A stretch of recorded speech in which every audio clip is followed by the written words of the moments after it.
माननीय सभापति महोदय, पूज्य गुरुजी और गुरुमा वृंद, स्नेहर छात्र छात्री गण, सदैव प्रतियोगिता वृंद एवं आज सभार उपस्थित पूज्य विचारक मंडली, आज यही महान दिवस में मत किसी कहबार सुजोग मिलू मु निजक धन्य मन करुच्ची।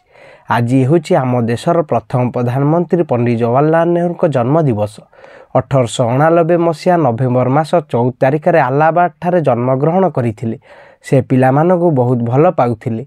से कहूथिले पिला माने आगामी कालीर भविष्यत ओ से माने हसिले दुनिया हसिब। पिला माने स्नेहरे तांकु चाचा नेहरू बोली डाकुथिले। से सदा सर्वदा पिला मानक चरित्र और भविष्यत को नहीं चिंतित थिले। 1964 मसीहा मे 27 तारिख में तांकर देहांत होइथिला।